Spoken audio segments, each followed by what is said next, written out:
I have an old friend who once wrote a book called The Pipeline of Presentations.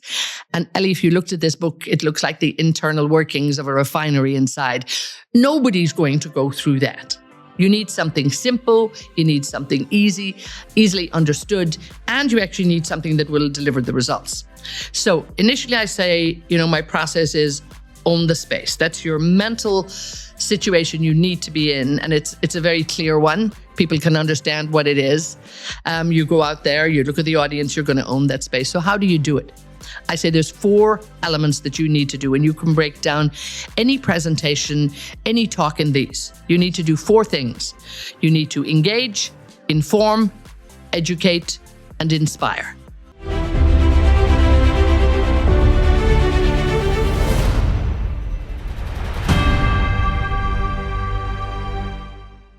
Hi, everyone, and welcome back to Reimagining You, the podcast where we explore the mindsets, habits, and personal branding strategies that empower professionals to lead with purpose, stand out with presence, and build influence that lasts. I'm your host, Dr. Eli Daher, and today's episode is a true masterclass in executive communication. Joining me today is a woman that has quite literally given voice to a global leadership.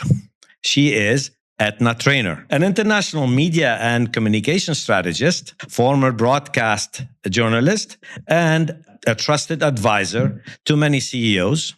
You have facilitated maybe 500 or 600 conferences, masters of ceremony. I've seen you in action in all the oil and gas, in the OPEC.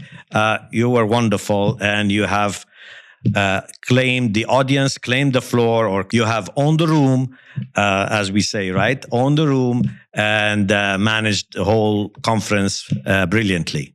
So welcome, Eithne. Well, Ellie, it's great to be here. And it's great to be here on your podcast. I mean, we've met at many conferences and in many professional environments over the years. And here we are, just the 2 of us. I think we've been wanting to even get together for a conversation for years. Absolutely. And it's taken this. So I'm absolutely delighted to be here with you. Absolutely. I know you for several years, but I had to do some research for the podcast, right? So I found out that you actually, which still have that picture, by the way, you, myself, and Hala Gourani, right? So you have quoted one time on LinkedIn or somewhere that you have actually influenced Hala, and you were part of the success story for Hala, which is a former CNN anchor. Right? What can you tell me about that? Now, I'm not sure if I would have influenced Hala Gourani in any way. I mean, I think when we look at her great global status, she's more an influencer than anything else. All I did was sort of push the door open, perhaps, a little bit for her.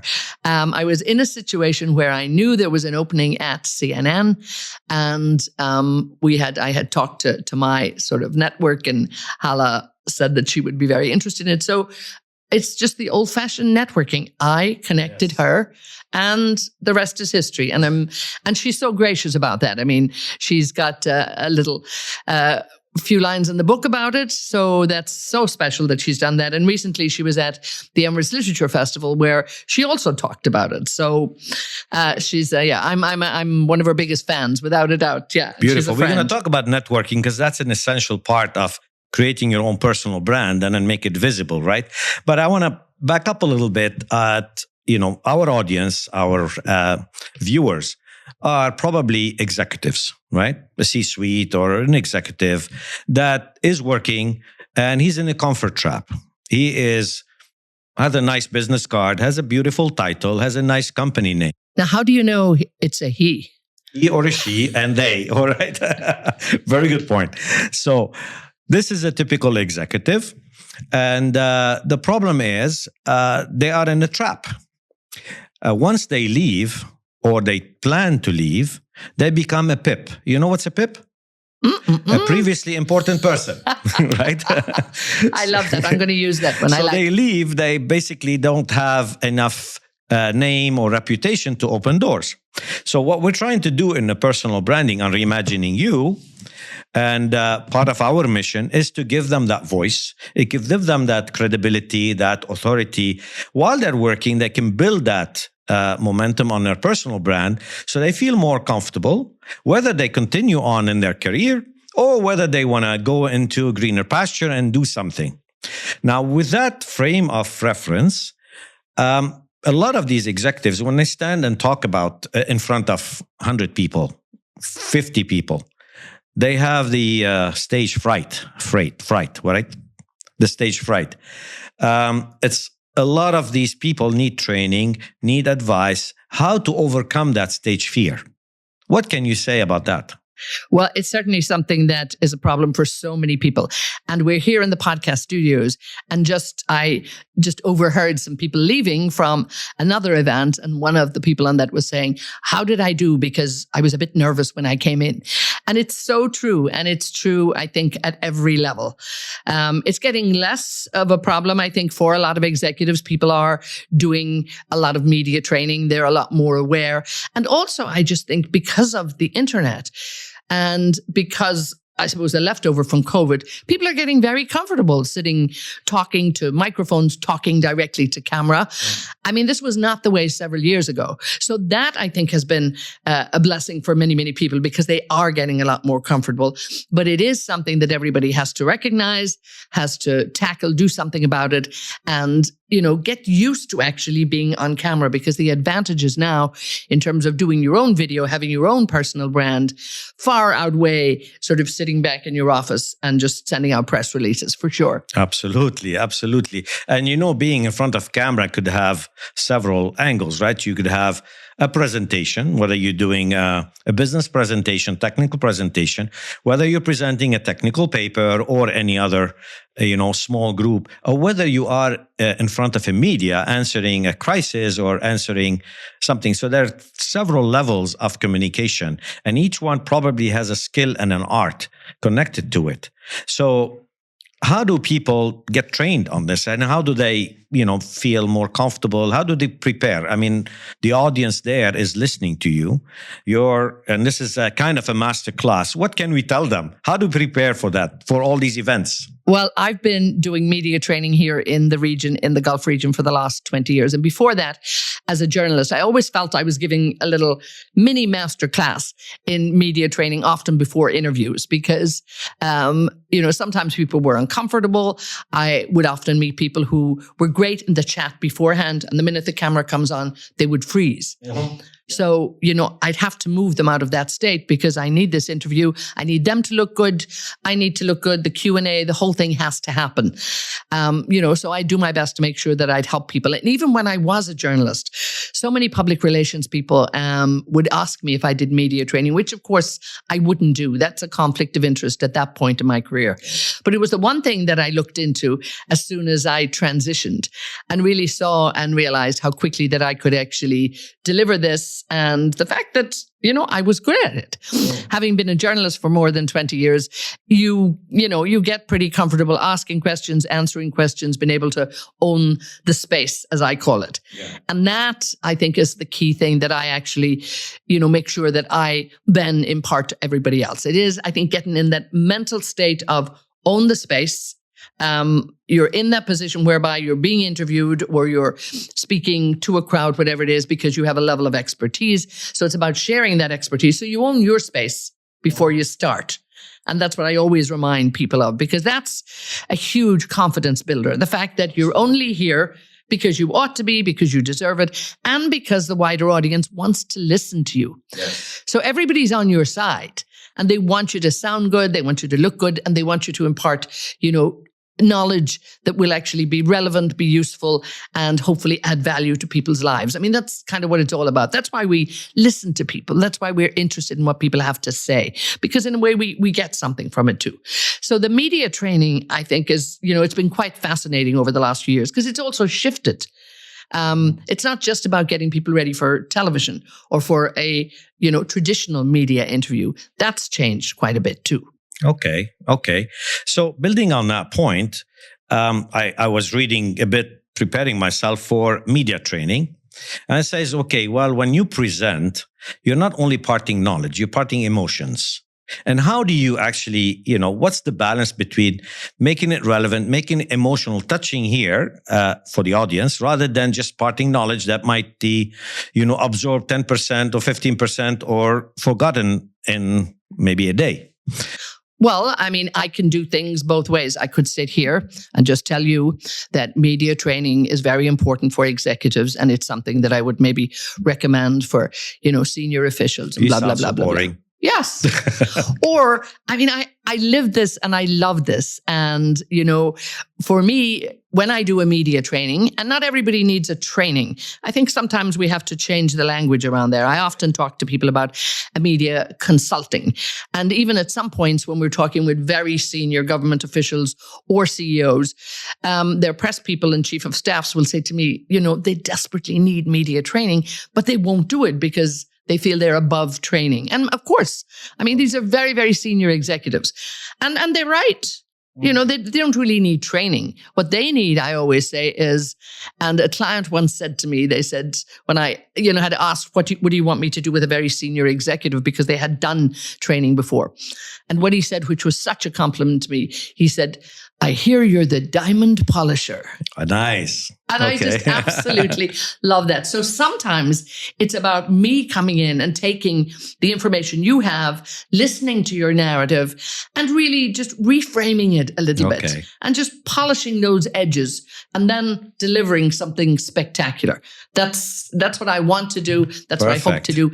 And a lot of times that's what I know I do. And it's successful. I can see, whenever you organize the panels, and I'm sure you work with some of the keynote speakers as well, and they deliver marvelous speeches.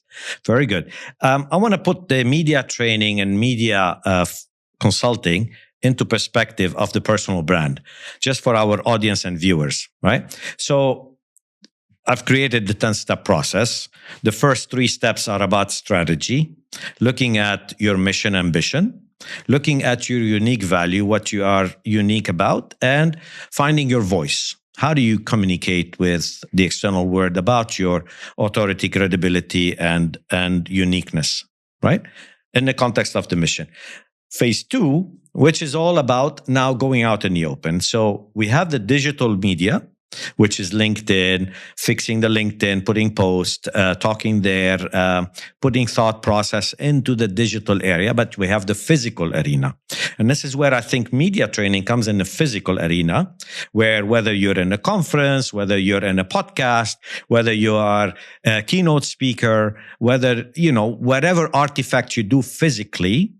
And that's where media training, just for the context positioning of where media training is for our audience and viewers, I think this is where it slots in. So we're right on that step 5 in the whole process. I don't know if it makes sense to you. No, and I love your process. And I think it fits right within there because, no matter who you are, no matter what your great expertise is, you're lost if people don't know about it. And nowadays we have this wonderful opportunity, and each company has the opportunity and each person has the opportunity to do what, as you say, create their own brand and to actually talk about it. The gatekeepers have been pushed out of the way. I mean, when you look back at traditional media, even getting into traditional media as a reporter, as a journalist, as a commentator, there were so many gatekeepers in place. Yes. They're all out of the way. And then even for people, executives or experts to get on to a television broadcast or radio to talk about what was going on, there were many more gatekeepers. So that I think is really refreshing. They're gone. Okay. And now people can build their own channels. They can build channels for the company, for the sector, whatever it is. So this is a huge opportunity. Yes. And it's a huge difference, I think, that has been, shifted in the last couple of years. So people need to take advantage of that, but they need to also, do it responsibly and go about it, I think, with a bit more process and a bit more strategy. Okay. It's not about everybody just jumping in and saying, let's all do a podcast. Why not? Yes. Just get it out there. It's hard work, by the way. Doing a podcast is hard work. Trust me. Yeah, you have a lot of work to do. Yes. But then suddenly everybody thinks they can do podcasts, and everybody wants to be a moderator, and everybody wants to be an MC. And it's suddenly, the most coveted career choice in the world. I get people calling me every day going, help me to become a moderator. And I'm like, I will. But what do you do? What's your specialty? And often it's nothing. Yeah. So, there's a lot to look at and do that. But again, I think it's such a great opportunity for everybody now. But it does need a little bit of work. It needs a bit of planning. And there's some people doing a great job without a doubt. Perfect. So I'm going to cover the area where it's network, how to reach those journals, how to reach those physical conferences, and how do I get my name out and, be able to be invited to talk. But first, I want to keep on drilling a bit on the actual preparation and the content. So we talked about, the diamond polisher. So that's great. We mentioned a little bit during our discussion about storytelling. Looks like it's in vogue now. Everybody talking about storytelling. How can an executive take a storytelling and make an impact? Storytelling has always been in vogue. Okay. And I think it's so, so important. And I think sometimes, unfortunately, the corporate world loses that. People have to realize, that the audience is out there, and all that's on their mind, I really think, is when they're listening to somebody, they're sitting there and they're thinking, so what? Mm-hmm. And then the next thing they ask is, who cares? Yes. And so often I will tell people, like in any training, be it presentation, be it media, put two little birds on your shoulder. And when you're talking about what it is you're doing, one of them kind of goes, so what? So that, prompts you to give a reason why this is very important, X, Y, Z. Who cares? Then you say, well, actually, this has meant, energy saving, financial savings, X, Y, Z. And suddenly you've got a much stronger message and story. But also it's about making things relevant for people. The amount of times that, we do interviews, and I was just reviewing some trainings that I did earlier this morning, and people have a habit of just talking about things like we're in a normal conversation. So let's say when we're talking about, let's say digitalization of an industry or something. So when the reporter asks the questions about digitalization in the industry, they often have a habit of thinking they're in a normal conversation and saying things like, well, what we need to do is X, Y, Z. And, this industry is no better or worse than any other. But when we do X, Y, Z, we can move it to the next level. Mm-hmm. And I think, well, what industry are you talking about? What is the next level? Bring it to life. Yeah. And I think everybody remembers that. And if you look back on, key speeches, and I think any conversation we all have, we all go to conferences. Many of those conference sessions look the same. You do not come home at the end of the day remembering all of them, but there's definitely a few. And what it is, it's probably about the best communicators who were on it. That's what makes you remember. And the stories that were told. So bring it to life. If you have a little piece of kit that perhaps goes into a pipe to control the flow of something. Bring it, show it, see how it sounds works like in a action. small technical little thing, but actually, the story on that is how that will, prevent the flow. If the flow moves, yes. It will, I'm gone into sort of more the engineering side of it. But if that goes wrong, then the flow adjusts. And if that goes very wrong, there's a big explosion. There's that. So then people realize, aha, so the impact of that. So just bring it to life and tell people maybe the worst that could happen, that'll wake them up a little bit, or the best that'll happen. But you need to make that engagement there where people can remember. Yeah. I like that. The so what and who cares, right? The two birds on the shoulder. And so knowing your audience is also another angle that you might need to work, because you probably gear up your presentation or your message based on the audience. So if you have a small audience of 10, 15, 20, the type, so you can gear the message towards either a C-suite or a technical or whatever. That's the easy That's stuff, the easy one. However, when you have 200 or 500 sitting in a big and you're delivering a note, it's very difficult to know your audience. Now, you have these two things in here, right? The so what and who cares. I think the third one with what's in it for them, Yes. right? So how do you manage, and what is the key message I want to give to the presenter or the, what the viewers and the audience, and when they talk to a large audience? Well, I would always say to people, don't get, over complicated with this concept of know your audience. We've read it forever. Everybody's like, how do you know your audience? I mean, we've all been at conferences. You and I have often been at the same conference. You need something different from the speaker than I will need. Of course. So, sometimes I say, just ease off, and you're not going to be able to identify. So I think loosens and frees people up a little bit when they're not obsessed with going, okay, I have to target this. So there will be different people in the audience. There will be highly qualified technical people that will know more than you and I. Yeah. There will be people on the same level. There will be technical people who understand the jargon that you're talking about. There will be salespeople that maybe won't understand it. There will be just people interested in your industry that need more clarification. Mm-hmm. So in many ways, you have to be all things to all people. Okay. And to do that, I think the bottom line is to bring it down to, a level of simplicity, but not dumbing it down to a point where you're quite condescending. That's not what it's about. But keep it simple. And also, how many times do we speak to an English-only language audience? Yeah, especially with a multicultural environment everywhere now, pretty much, so right? Easy on the sort of complicated language and all of that. Just speak plain English the way everybody can understand you. And I think that's the key thing, making sure that your message is clear. I have a 4-step process. I'll share that with you in a minute. Very good. Well, actually, it's a good opportunity now, because I was going to ask you, so how do a person, let's say I'm going to ask Eithne to train me or consult me on media training. What is the process? Over the past 20 years, and I suppose even when I was being a journalist, the one thing I've always sort of looked for is that engagement. I mean, that I think is absolutely essential. But the more I thought about it, how can I package this up so people can find something really easy? I have an old friend who once wrote a book called The Pipeline of Presentations. And Ellie, if you looked at this book, it looks like the internal workings of a refinery inside. Nobody's going to go through that. You need something simple, you need something easily understood, and you actually need something that will deliver the results. So initially I say, my process is own the space. That's your mental situation you need to be in. And it's a very clear one. People can understand what it is. You go out there, you look at the audience, you're going to own that space. So how do you do it?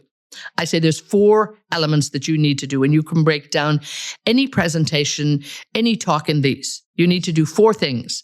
You need to engage, inform, educate, and inspire. Nice. Now, if you do these 4 things in that order, because they also flow well in that order, you're going to own the space. It's simple and it works. Can you give me a sentence on each? Absolutely.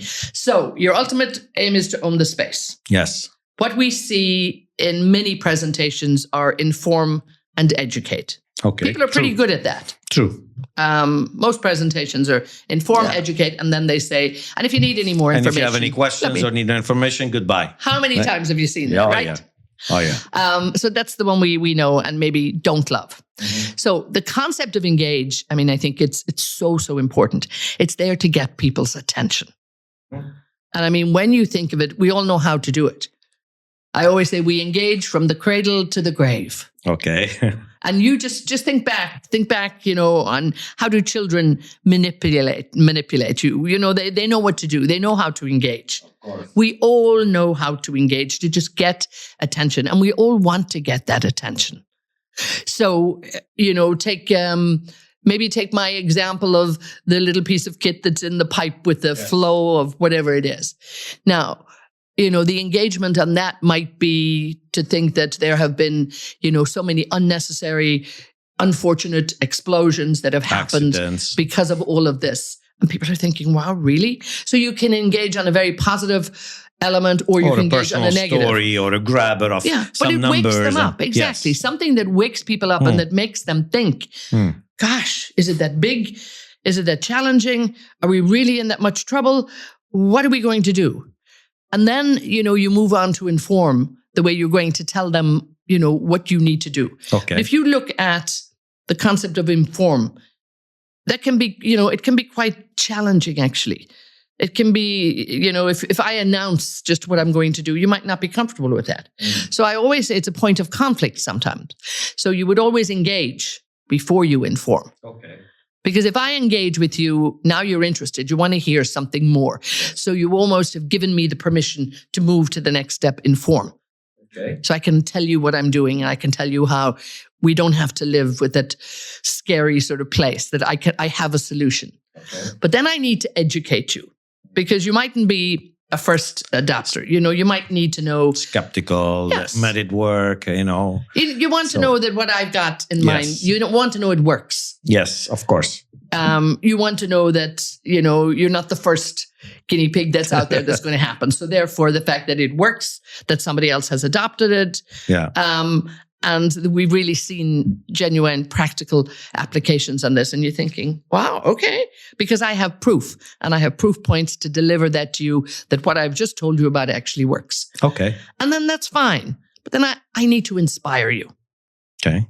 Because that, if I leave it there after giving you the education, saying, and then if you want any more detail, well, I'll send you the brochure. And then you've sort of gone, oh, okay, is that it? But that inspiration has to come then, I think, many ways, telling you what's in it for you, as in, if you use this product, service, whatever, the benefits that it's going to give you. Okay. You're going to save money, you're going to save time. It's going to promise you eternal youth. It's going to do whatever it is. But I need something that's going to inspire you. And it could also be that call for action. That says, if you don't come on board with me now, look at what you're going to miss out on. Yeah. But because I brought you into, my realm of sort of comfort, where I've engaged, informed, educated, and inspired, you're with me. Yes. And you're like going, ready, let's Beautiful. go. And the simplicity of this is just so wonderful. Engage, inform, educate, inspire, own the space. And how are you going to remember that, Ellie? I'm going to remember that by just practicing it. But I'll give you another quick way to remember, just in case you forget which one goes where. It goes E-I-E-I-O. And everybody sang that song when they were kids. And everybody can sing it, and everyone can remember the E-I-E-I-O. Nice. Yeah, very nice. It works. And I know you shared with me you have an online course on that media training, right? Does it cover these four? All of this. All of this. Perfect. In fact, when I made that online course, people told me there was too much in there. There was too much in there. I'm giving away everything. Okay. But no, the online course is really good. It actually helps people get all the theory done. Okay. But then, particularly in media training, and that's why I tend to do smaller groups. When I do media training, I don't do a big auditorium full of people, because it's so personal. The only way you're going to learn is get the theory done, and then we sit down and we do it one-on-one. That's and then the best practice, right? Practice makes perfect. Back. We critique every little bit of it. You can see what you should have said, what you didn't say, how you say things. Because we want it to look like a normal conversation. Yes. But every media interview has a few little rules of its own. Okay. Every soundbite needs to stand on its own. So if I'm talking about the construction industry or the entertainment industry, I should not answer you by saying, you ask me, maybe, where do you see the progress of the industry? My answer should not be, the industry is already performing very well and we've seen a lot of shift. No, my answer should be, the outlook for the entertainment industry is XYZ. Okay. So you have to actually put more language into it to make sure that each piece can stand alone. On its own. Okay, very nice. There's little tricks like that. Yeah. That's a bit of Would fun. you mind if I share the online training link on a comment at the end of the episode? No, by all means. And, I'm more than happy to connect with people and work with them and see what we can do to help them. Excellent. So the last bit of our podcast here, this is where I struggle the most, right? I want to be on TED Talk. I want to be a keynote speaker. I want to go into a panel. I don't know how. Nobody's going to take me, or nobody's taking me, and I don't know where to do and how do I reach people. I want to publish an article in Forbes. I don't know. How can I get started? Well, there's a few different ways you can get started on that. And there's one of the old tried and tested ways, as in hire a public relations consultant. Okay. And there are plenty of them around. And more than ever, there are plenty of independent public relations consultants who can actually just work in your niche and actually help you to develop. So it's not about taking on $1 million project to actually move forward. So yes, but that is a way that then you have to allocate a budget and do that. I mean, what you're doing, you're well on the way. I think that's what's important. You have to find your niche. I think that's what's very, very important also. And the more you talk about what you're doing, the more you build your own audience, people begin to see that. Okay. And that then influences conference producers who are looking for good speakers. They're also, and they all look at each other's conferences, whether we like it or not. Okay. Everybody likes to think they've got the best speaker. And of course they do, but everyone's out there looking at who's speaking at other conferences. And now, because there's so much live streaming, they can actually listen to them. Okay. So every time you do a podcast, you're almost doing an audition. Oh, okay. Interesting. And it's a lovely way to look at it. And that's what I even say to people when, they're doing interviews and that. Think about this. Okay, you're not doing a sales pitch, but just think about who is out there that might be listening and who actually could be impacted by what you say. Okay. And the same when, you're in the job market. Now, I'm not saying to everybody do more because you're looking for a new job, but actually it's, again, the same thing that people will see. They'll see how people respond, how they react. And communication now, I think it's up there as probably number one in terms of building credibility and being able to deliver. Yes, you have to be qualified to do your job, but if you're not a good communicator to go with that, and that is the same for CEOs, for government officials. For the most part, we're seeing much better communicators out there in the corporate world today than we ever saw. Because it is absolutely essential that you be a strong communicator. So get your brand out there. You're doing the podcast. I haven't got round to doing a podcast yet. I should. And I will. It's in the works. But luckily for me, my excuse is I'm busy. Now, that's not a bad excuse. So I guess a key takeaway from this message is I should open to the audience and the viewers an application process. If you want to be on my podcast and own 1 hour of your voice in front of the camera, I'm accepting applications. There you go. Yeah, because you're bringing out, I think, in terms of the reimagining what people are doing, and everybody's shifting career. The whole world is so dynamic at the minute, and everybody actually has to do this. But I want to add a couple of points here on shifting career, whether you stay in your lane of your job and you're growing within your company, or shifting career, because studies, I've read quite a bit of credible studies that if a C-suite person or CEO, whatever, has a higher value in a personal brand, actually the company benefits because they could address other customers, and customers relate to, companies that have higher brands in terms of the C-suite. So there is a value, an investment from companies into their C-suite to create and engage more on the personal branding for their C-suite for their own benefit. So if the person is looking at growing within their organization, this is a great value. But also if he's or she's thinking of moving and switching to another company, definitely, if you have a stronger personal brand, you are more likely to land a good job at a higher pay than a person with very little personal brand. Do you agree? I absolutely agree with you. The concept, Ellie, of a personal brand is something that it's rather new. I mean, if you look back on what you need to do to be a good corporate leader, it probably was not there 10 years ago. So now it has been there without a doubt.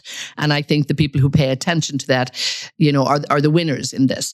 Building that personal brand, of course, as you said, being a spokesperson, not just for the company, but for the sector. Yes. For that also, almost 10-year-old phrase, thought leadership, and building that. I mean, all of this is so important now. You become the very credible person that somebody will go to and, look for opinion. And it's just so important. And it is all about basic communication, which we all know how to do. Yeah. I mean, that's the good thing. We all have the foundation. But then it's just about, I think, stylizing it and making sure that it works for you, it works within your company, within your sector, and actually builds on the credibility that you've put so much time and effort and education and expertise into. Yeah. So owning the space, that I like to say, but owning the personal brand will certainly also help you to own that space. Perfect. Network. You're the master of network. You have probably 10,000 people around your network that know Eithne by name, know Eithne what she's good at, and they solicit you because you created that network. I'm coming here with maybe 5,000 followers on LinkedIn, and I have a little sphere of network. How do I grow my network? Again, growing your network is about being present. Okay. Being present, being visible, being vocal. Okay. So I think the way you're going about it and, looking at people who've had presence over the years, particularly, on LinkedIn. LinkedIn is certainly one that you can move on very, very quickly. But it's about putting your opinion out there. I think you're building this concept of personal branding from the corporate world into something very powerful. I think that will resonate with people and people will be interested in it. Not alone do you have your podcast, you have your book. Yes. So also I think this is very important. Be visible out there at conferences, talk to conference organizers. And again, yes, just solicit them. Some will want you, some will not. But you've been on many panels in your day. Yes. You need to perhaps get some video footage of that now and actually hold that and make yourself almost a little reel that, we would as reporters and that do our little show reel. Okay. I think now everybody almost needs that show reel to actually show what's That's there. a good point. And again, it's just so easy to just, put that link to conference producers and that whereby they can look and watch. Yes, you're going to itemize some of the great work you've done. Yeah. But when they can see you on stage, they can listen to you. They know you're a good speaker. They know you know what you're talking about. Then it should be a no-brainer. Perfect. That's a great idea. Thank you. I'm sure your journey has some mistakes, some lessons that you learned the hard way. Can you share one? I think one lesson, if I have to look back and think, what would I have done differently? Yes. Would not hang around too long for things to shift and move. Okay. My television career tended, I think, to go in spurts of like 5 years at different companies. And I probably didn't need to spend 5 years at each company. It hasn't done me, any damage, quite honestly, because I still have ABC News, Sky News, Bloomberg, CNBC, BBC. So it's not a bad sort of golden resume in that sense. But I probably could have moved a little faster. But I think many of us sit around, doing a great job. And the danger of doing a great job sometimes is people are very happy with you doing a great job. Yeah. So again, and they want to keep you. They want to keep you there. So I think it's also about taking that ownership of your career and actually realizing, it's not always not what you can do for your company, but what your company can do for you. Yeah. So, make sure it's a win-win at all times. Yeah. And, if it's not happening and if it's not win-win constantly, then maybe you have to start thinking, what do I do and how do I change it? But own that control. I think that's the advice that I'd look back on and say, I could have moved it a bit faster. Yeah. And if I can relate to that, I think I always tell people, companies give you a job, you own your career, right? So and some people don't realize that. Yeah. They're sitting around the company waiting. is their career, right? Yes. And they're waiting and expecting for the company to give them the next opportunity. Yeah. Parting notes for the audience and the viewers. A word of advice. A word of advice from me comes to each and everybody, I think, to, wake up every day and fully own the space. Okay. In terms of everything you do. And while I talk about engage, inform, educate, inspire as a process for presentations and communication, it's actually almost it could be your daily mantra. Yes. And then at the end of the day, check back in and go, who have I engaged, informed, educated, and inspired today? And maybe if you missed out on one of them, just put a little note to do better tomorrow. You can use it with your employees, with your team, with your family, maybe. Yes, absolutely. Can this apply across the board? That's wonderful. That's excellent.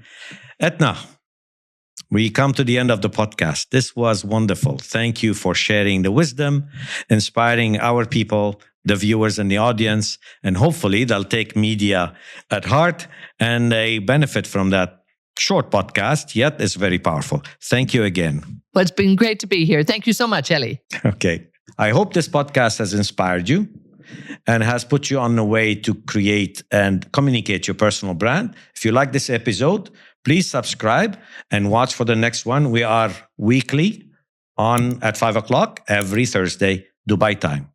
Thank you again and goodbye.